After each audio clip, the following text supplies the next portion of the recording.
오늘 이 말씀을 준비하게 된 것은 요즘 우리 이제 초등부, 유초등부 이렇게 본문 설교 그리고 공과 내용이 여기를 나가요. 오늘 설교 본문입니다.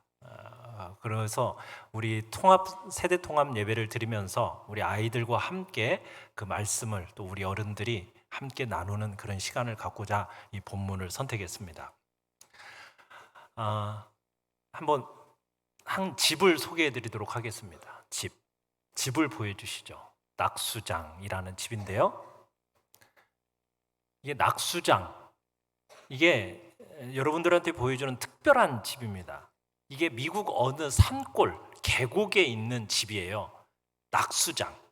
낙수장이라는 의미가 뭘까요? 낙수장. 떨어질라? 물수. 그러니까 물이 떨어진다라는 거죠. 왜 그러느냐? 이 집이 어디 위에 지어진 것 같아요? 폭포 위에 지어졌기 때문에 이런 이름이 붙은 겁니다. 이 집이 언제 지어졌냐면 1935년에 지어졌어요. 그런데도요, 아직까지도 세상에서 가장 아름다운 주택 중에 하나로 꼽힌다고 그래요. 각 층마다 넓은 테라스가 있고요. 그 테라스에 딱 나가면은 폭포, 그리고 주변의 숲, 이게 마치 자신의 집의 정원처럼 느껴진다라는 거예요. 특별히 또 거실에서 특별한 유리문을 열고 이제 계단을 통해서 내려가잖아요. 그러면 그 계단 밑에 뭐가 있느냐? 시냇물로 곧장 내려가요. 거기서 뭐 하겠어요? 수영을 할 수가 있어요. 그리고 수영을 하고 올라올 수도 있는 거예요. 그러니까 여름에 폭포와 시냇물이 만들어주는 그 시원한 바람이 거실로 쫙 들어오면은 천연 에어컨이 된대요. 그러니까 폭포와 숲을 자기 집의 정원처럼 누리고 시냇물을 자기 집의 수영장처럼 즐길 수 있는 그런 집. 우리 애들 그런 집 있으면 좋겠죠? 그런 집에 살고 싶죠? 그래요. 그래서 낙수장이라는 곳은 세상의 수많은 집들 중에서 자연과 조화를 가장 잘 이룬 주택, 이렇게 알려져 있다고 합니다. 그런데요, 이 집을 지을 당시만 해도 많은 사람들이 이 집이 지어지는 과정을 보면서 굉장한 비난과 조롱을 했다고 그래요. 왜요? 아니, 폭포에다가, 그 폭포 가까운 데다 집을 짓냐? 어떻게, 그러면 얼마나 시끄러워? 얼마나 위험하겠어? 왜 집이 반듯하지 않고 저렇게 삐뚤어지게 지어? 왜 나무를 자르지 않고 왜 굳이 나무를 피해가면서 집을 옆으로 짓는 거야? 막 이런 식으로 비난하고 조롱을 했다라는 거예요. 왜요? 사람들이 집이라고 생각하는 것은 어떤 집밖에 생각을 못하는 거예요? 평범한 주택밖에는 생각을 못하는 거예요. 그런데 그 과정이 너무나 다르니까 의아하게 여기면서 그러면서 비난하고 조롱한 거예요. 그런데 이 집을 설계한 건축가는 그에게 있어서는 이 집은 아주 특별한 계획이 있었던 거죠. 이 집은 완성된 순간부터요, 지금까지 자연과 가장 조화를 이룬 건축물, 그 건축물로서 많은 사람들로부터 찬사를 받고 있다고 그래요. 제가 설교 시간에 이 집을 들고 있잖아요. 미국에 있는 집을. 그만큼 전 세계적으로 유명하고 그만큼 사람들에게 찬사를 받고 있는 건축물로서 소개되고 있는 거예요. 여러분, 여기서 우리들이 놀라운 사실을 발견하는 건 뭘까요? 하나님이 우리를 통해서 하시는 일들도 이와 같다라는 거예요. 그러니까 하나님은 낙수장보다도 훨씬 위대하고 멋진 계획, 그 계획을 우리를 향해 가지고 계시고 그 계획을 우리를 통해 이루실 것입니다. 믿으십니까? 그런데 뭐 내 모습을 지금 보면은 그렇지 않아 보일 때가 많죠. 스스로 작게 보이고 초라하게 느껴질 때가 얼마나 많아요. 나를 스스로 보면은 별 볼 일 없는 존재로 생각될 때가 얼마나 많습니까? 지금 내 모습을 보면은 정말 마음이 약해질 때 많이 있지 않아요? 그러나 사랑하는 성도 여러분, 약속의 자녀인 우리에게 여러분, 하나님은 놀라운 위대한 멋진 계획을 가지고 계심을 믿으시길 바라요. 여러분들의 마음이 상하고 마음들이 힘들 때마다 오늘 우리에게 주시는 이 말씀을 기억하시길 바라요. 오늘 이 말씀에 나오는 요셉의 이야기를 통해서 하나님은 우리에게 말씀하시고자 하는 게 있어요. 자, 앞에 한번 읽어볼까요? 같이 시작. 네, 나를 향한 하나님의 위대한 계획이 있음을 알라. 사랑하는 성도 여러분, 여러분을 향한 하나님의 위대한 계획이 있음을 믿으십니까? 아멘. 자, 오늘 본문을 보면은 야곱에게는요 몇 아들이 있었죠? 자, 유초등부 몇 명? 아들 몇 명? 12명이 있었어요. 자, 12명 중에 여러분, 아버지 야곱이 제일 사랑한 아들은 몇 번째 아들이었을까요? 첫째였을까요? 막내였을까요? 막내. 그런데 11번째 아들을 사랑했어요. 11번째. 그 이름이 뭐냐? 요셉이야, 요셉. 오늘 3절, 37장 3절에 가보시면 이렇게 되어 있죠. 요셉은 노년에 얻은 아들이므로 이스라엘의 여러 아들들보다 그를 더 사랑함으로 그의 애를 위해 채색 옷을 지었더니. 한번 보여주실래요? 자, 저기 몇 명이에요? 세기도 바쁘죠? 12명이에요. 자, 그 가운데 지금 장막에 있는 사람이 누구겠어요? 요셉이에요. 무슨 옷을 입었어요? 채색 옷을 입었어. 그러니까 야곱이 요셉을 사랑한다라는 그 표현으로 특별한 채색 옷을 입혔는데, 이 채색 옷은요 평상시에는 사람들이 입을 수 있는 옷이 아니에요. 아주 귀하고 좋은 옷이에요. 이 옷은요 왕족이나 입을 수 있는 옷이에요. 그런 옷을 누구에게만? 11번째 아들인 요셉에게만 입힌 거예요. 자, 그러면은 다른 저 11명의 10명의 형들은 어떨까요? 그런 동생 요셉을 보면 어떨 것 같아요? 사랑스러워요? 진짜 밉죠. 막 마음속에 시기 질투가 막 생겨나잖아요. 그래서 형들의 분노가 이 요셉을 향한 폭력으로 폭발하게 되는데, 여러분 왜 그러냐? 저 옷이 한 몫을 하는 거야. 야곱이 요셉에게 입혀준 저 옷, 그것이 형들의 그 감정을 막 분노케 만드는 결정적인 역할을 하게 된다는 거예요. 자, 요셉에게 값비싸고 특별한 옷을 입혀준 형제들, 그 형제들 중에서 아마 야곱은 그렇게 생각했을 거예요. 그래, 이 요셉이 형제들 중에 좀 으뜸이 되었으면 좋겠다. 아마 그런 마음으로 입혀줬을 건데 왜 그렇게 했을까? 왜 11번째 아들이었을까? 이유가 뭘까요? 요셉이 부인이 몇 명이 있었죠? 몇 명? 4명이 있었어. 4명. 그 중에 가장 사랑했던 부인이 있습니다. 그게 누구예요? 라헬이었어. 그런데 라헬이 아들을 하나 쫙 낳았는데 첫 번째 아들, 가장 큰 아들의 이름이 뭐더라? 요셉이었던 거예요. 그런데다가 이 라헬이 두 번째 아들을 낳았는데 두 번째 아들의 이름은 베냐민이야. 그런데 이 아이를 낳다가 라헬이 어떻게 됐어요? 죽어버렸어요. 그러니 자기가 그렇게 사랑했던 그 여인 라헬에 대한 어떤 그리움, 고마움, 또 미안함, 이런 것들이 복합적으로 아마 작용했으면서 이제 그에 대한 사랑의 표현을 누구한테 하고 있는 거예요? 요셉에게 이렇게 다 이렇게 하고 있었던 거예요. 자, 그러니 이 편애는 형제들과의 관계를 어떻게 만들었을까요? 굉장히 치명적으로 만들었어요. 사랑하는 성도 여러분, 특정 자녀에 대한 편애, 이 편애는 다른 자녀들의 뭘 불러일으킬까요? 시기심을 불러일으켜요. 그것은 결국 가정의 불화와 파탄의 원인이 되는 거예요. 자식 간에 서로를 미워하게 만들고 갈등을 일으켜서 마침내 온 가정을 불행으로 몰고 가는 것이 바로 뭐더라? 편애. 뭐 요즘에는 하나밖에 없어서 편애가 아닐 수도 있지만 둘 이상이신 분들은 편애하면 돼야 안 돼요? 이게 부모에게 있어서 가장 범하기 쉬운 죄이면서 무서운 죄가 바로 편애입니다. 이것은 가정을 불화하게 만드는 것이고 화목지 못하게 만드는, 그렇기 때문에 부모님들은 자녀들을 어떻게 해야 돼요? 골고루 공평하게 그렇게 사랑을 해야 되는 거죠. 자, 그런데 어느 날 이 요셉이 꿈을 꿨어요. 꿈을 꿨어. 무슨 꿈을 꿨을까요? 첫 번째 꿈. 자, 무슨 꿈을 꿨을까요? 무슨 꿈? 형들하고 함께 밭에서 곡식단을 묶고 있었어요.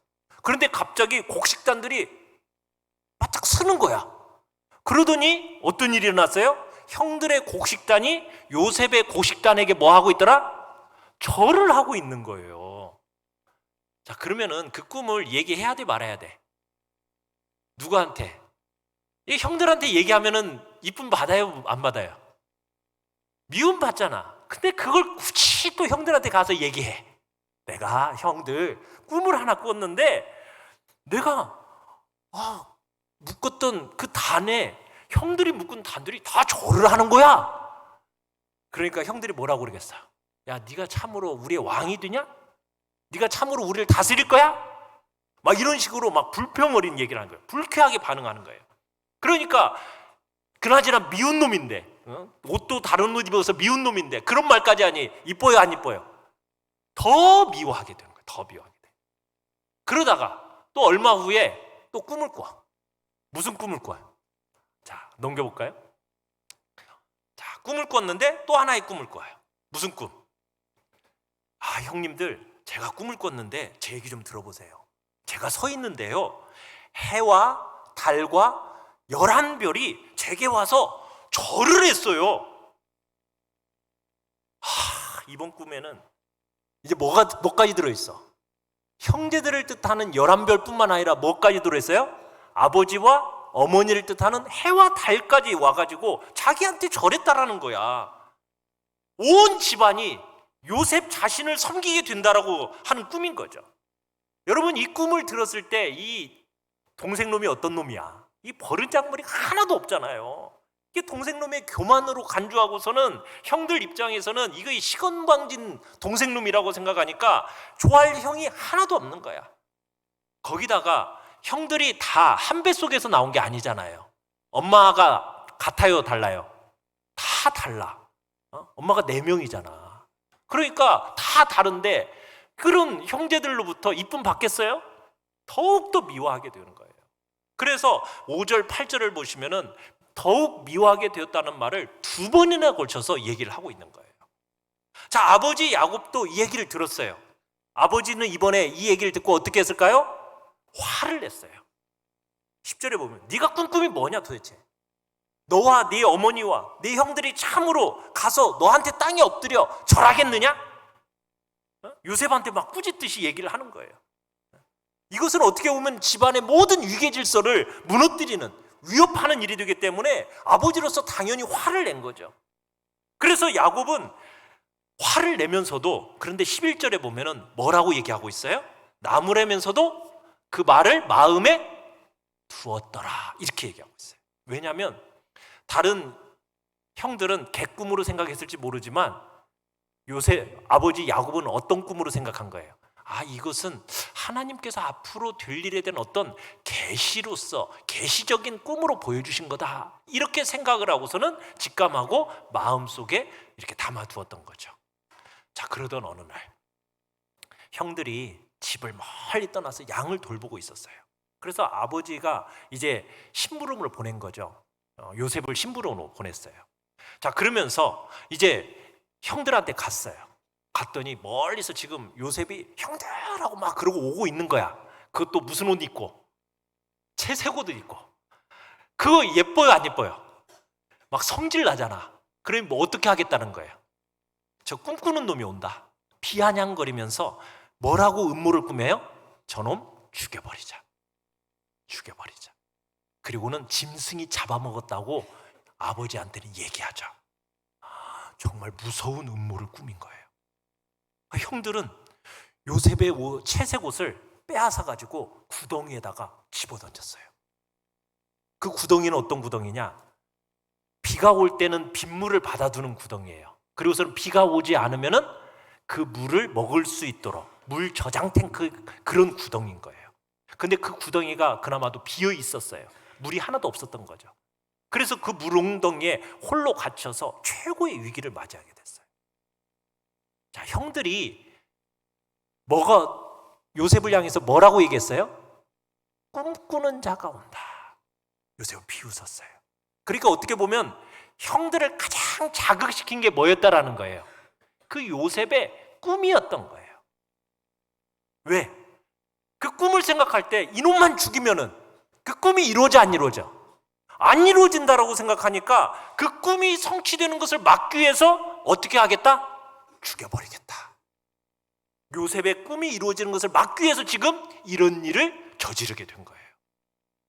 그런데 사랑하는 성도 여러분, 그런데 이들의 그런 행동이 오히려 그 꿈이 이루어지게 하는 역할을 하게 됐다라는 걸 아시나요? 여러분, 인간이요, 아무리 치밀하게 계획하더라도요, 하나님의 뜻을 좌절시킬 수 있을까요, 없을까요? 없습니다.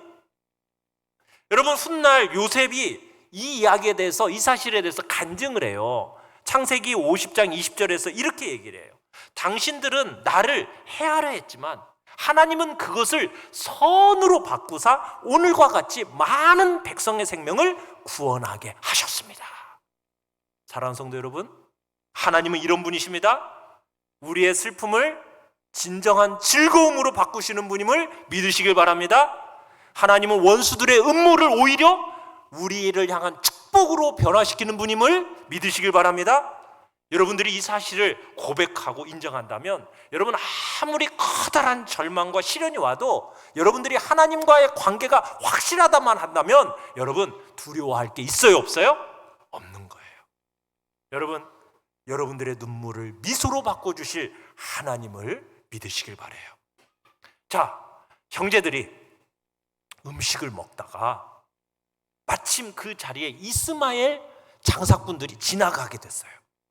그 지나가는 장사꾼들을 보고서는 형제 중에 유다라는 형이 다른 형제들을 설득합니다. 야, 우리가 동생을 죽여봤자 이득이 아무것도 없지 않냐. 오히려 저 이스마엘 장사꾼들에게 이 요셉을 팔아버리자. 그러면 돈이라도 생기잖아.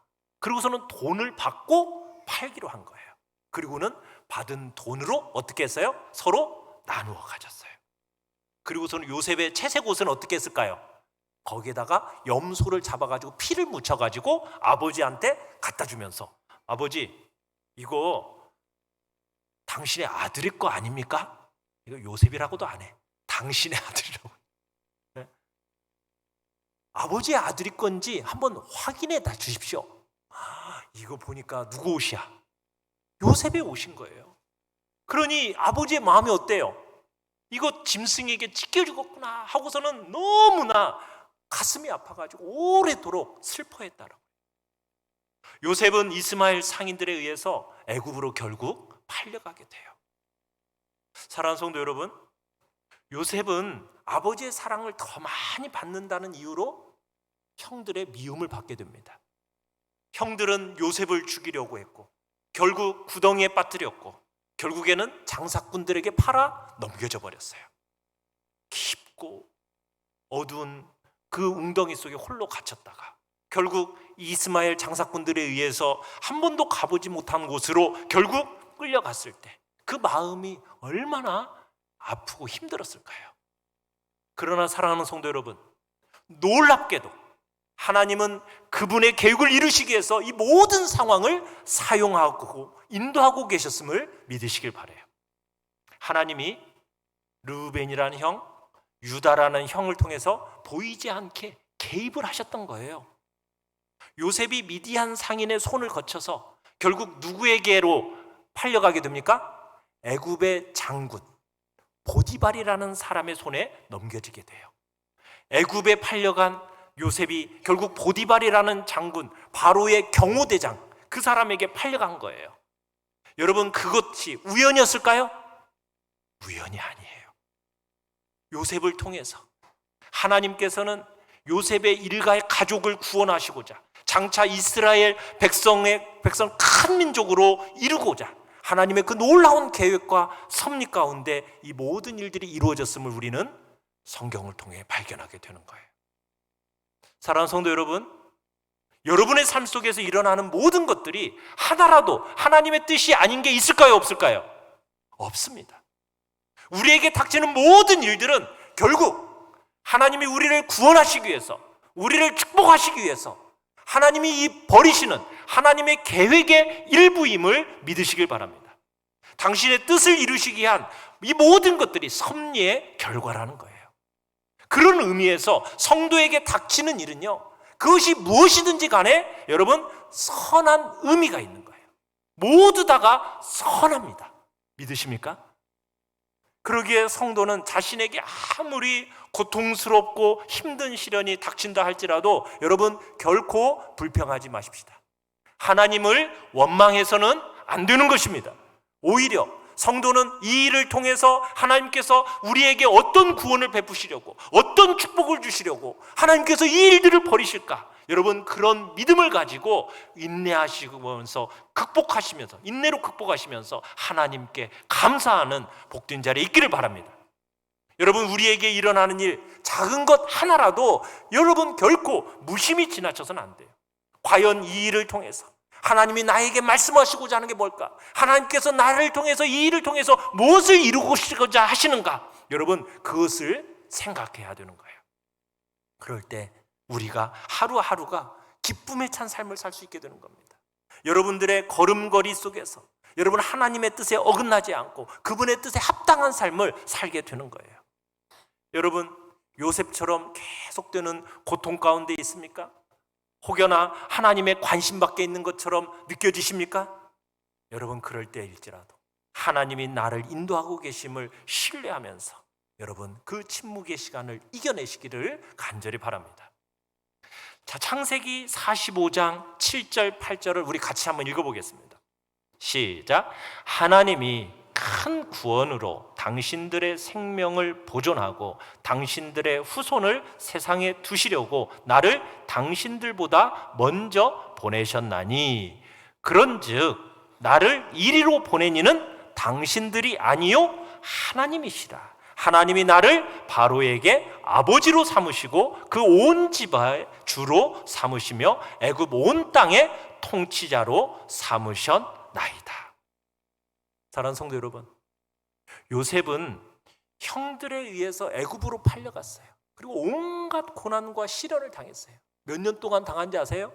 22년이라는 세월 동안 파란만장한 삶을 살게 됩니다.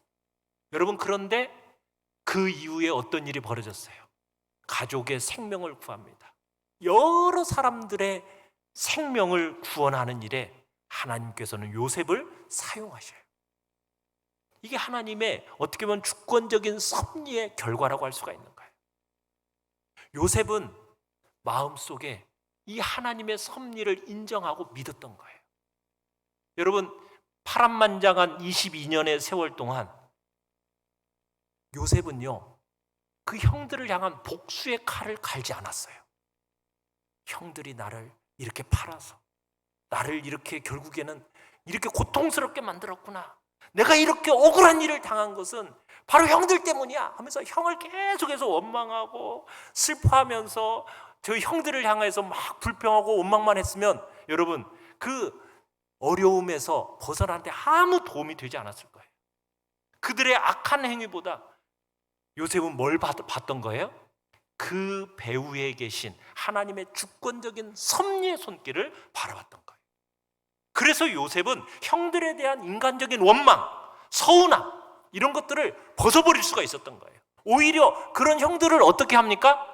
용서합니다. 위로합니다. 요셉은 자신이 당한 그 모든 억울함과 슬픔과 여러분 고통을 단순히 그저 사람이 악하고 어리석은 마음, 저 내게 행한 그 죄악이다라고 하면서 여러분 그렇게 생각하면서 그친 게 아니라 도리어 수많은 생명을 보존하고자 하시는 하나님의 선한 계획이 한 단계 한 단계 이루어지는 과정으로 보았던 거예요.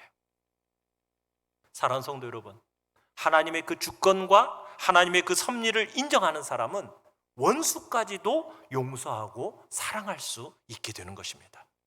여러분의 문제를 거대한 하나님의 구원의 계획이라는 그 관점에서 볼 수 있기를 바랍니다. 그러면은 원수의 악행까지도 용서할 수 있는 거예요. 여러분, 어려운 문제가 있을 때 하나님 앞에서 해석을 하시기 바랍니다. 어디 앞에서요? 하나님 앞에서 해석을 하십시오. 하나님의 관점으로 해석하십시오. 그렇지 않으면은 자꾸 모든 문제를 사람만 봐요. 사람만 보면은 나에게 손해를 끼친 사람, 그런 사람만 보면 여러분 용서가 돼야 안 돼요? 용서가 안 돼요. 막 마음속에서 부글부글 끓는 그 원망과 그 사람에 대한 보복 심리만 자꾸 생겨나는 거예요. 그런데 왜 저 사람 때문에 내가 이런 고생을 해야 돼? 막 이해할 수 없다고 그러면서 그 사람을 향한 원망만 가지면은 여러분 하나님에 대한 관점에서 보지 않았기 때문이에요. 우리는 하나님의 앞에서 하나님의 관점으로 해석하시길 바라요. 그러면은 거대한 하나님의 그 구원의 파노라마 안에서 여러분 모든 문제를 볼 수 있게 되는 것입니다. 내가 비록 방황한다고 생각했지만 하나님께서는 우리의 걸음을 정확하게 인도하셨던 거예요. 그걸 깨닫게 될 것입니다. 그 큰 하나님의 사랑으로 결국 오늘 이 자리까지 이르게 하셨다라는 것을 여러분들이 깨닫게 될 날이 있을 것입니다. 사랑하는 성도 여러분, 그러기에 누구를 원망하거나 누구를 미워할 필요가 없는 것입니다. 여러분의 걸음이 늦어지십니까? 늦어질 때는 늦어져야 할 이유가 있는 거예요. 여러분의 걸음이 막 빨라질 때가 있습니까? 빨라져야 할 이유가 있는 것입니다. 이렇게 하나님께서 모든 일을 다 이끌어가고 계심을 믿으시길 바랍니다. 이렇게 해석을 하면요, 누구를 원망할 일이 있어요, 없어요? 없어요. 누구를 미워할 일이 있어요, 없어요? 없어요. 막 복수하겠다는 복수심이 생겨요, 안 생겨요? 없어요. 요셉과 그 고난에 담겨있는 하나님의 뜻과 섭리를 바라볼 수 있기를 바라요. 그럴 때 여러분 우리 또한 고난 가운데서 절망하지 않을 수 있는 거예요. 능히 고난을 극복하고 그로 말미암아 고난 후에 주어지는 축복과 영광을 받아 누리게 될 것입니다. 하나님은 요셉에게 꿈을 주셨어요. 그 꿈이라는 것은 반드시 이루어질 일을 하나님이 미리 보여주신 거였죠. 어떻게 보면 하나님의 말씀이었고 하나님의 계획이었어요. 하나님께서 아브라함을 지켜주셨듯이 야곱과 함께 하셨듯이 하나님께서는 요셉과 함께 하셨고 그를 향한 위대한 계획을 이루셨던 것입니다. 하나님은 아브라함과 이삭과 야곱과 하신 그 약속을 반드시 이루셨어요. 하나님께서 아브라함에게 주신 약속이 뭐였어요? 그들의 자손이 큰 민족, 많은 사람을 축복하는 민족이 될 거라는 그 약속대로 하나님께서는 그 선하고 위대한 계획을 이루시기 위해서 요셉에게 꿈을 주셨고 그 꿈대로 결국에는 어떻게 보면은 그 꿈 때문에 요셉이 미움을 받고 형들에게 죽임당할 뻔하다가 장사꾼들에게 팔려가서 여러 가지 불행한 상황을 겪게 되었지만 그러나 그 꿈대로 이루어지기 위해서 하나님은 그 위대한 계획을 가지고 계셨기 때문에 결국 그 계획대로 차근차근히 이루어져 갔던 거예요. 우리가 앞에서 낙수장이라는 집을 봤어요. 그 집을 설계하고 건축한 사람, 여러분 그 사람은 사람들보다 많은 비난과 비웃음을 당했어요. 그러면서도 그걸 견뎌내고 집을 지었어요. 이유가 뭐겠어요? 그 마음속에 뭐가 있었기 때문에? 꿈이 있었어요. 무슨 꿈? 내가 설계한 대로 이 집을 지으면 멋진 집이 될 거다라는 위대한 계획이 있었기 때문에 그런 모든 비웃음과 비난을 견뎌낼 수 있었던 거예요. 사람들이 인정하지 않더라도 그 비웃음을 당하는 것을 오히려 하나의 과정으로 생각할 수가 있었다라는 겁니다. 사랑하는 성도 여러분, 여러분 자신이 초라하게 느껴지십니까? 때로는 연약하게 느껴지십니까? 다른 사람들보다 잘하는 것이 하나도 없어서 내 마음이 오히려 작아질 것처럼 느껴지십니까? 스스로가 별 볼 일 없는 사람처럼 생각이 되십니까? 그럴 때마다 오늘 요셉에게 주셨던 그 꿈과 함께 우리를 위한 하나님의 위대한 계획이 있음을 믿고 그 믿음으로 여러분 고백하며 나가시기를 간절히 바랍니다. 다시 한번 읽어볼까요? 자, 시작. 나를 향한 하나님의 위대한 계획이 있음을 알라. 사랑하는 성도 여러분, 여러분 그 누구도 하나님의 위대한 계획을 하나님이 다 여러분들에게 주셨습니다. 그 계획을 막을 수 있는 사람이 있습니까? 없습니다. 하나님은 우리를 통해서 그 하나님의 선하시고 놀랍고 위대한 일을 반드시 이루실 것을 믿으시면서 이 믿음을 가지시고 외치시길 바라요. 나를 향한, 한번 따라해 볼까요? 나를 향한 하나님의 위대한 계획이 있다. 그렇습니다. 여러분을 향한 하나님의 위대한 계획이 있음을 알고 여러분 하나님의 그 주권적인 섭리와 절대 주권을 믿고 오늘도 승리하는 복된 자리에 여러분들이 있기를 간절히 축원합니다.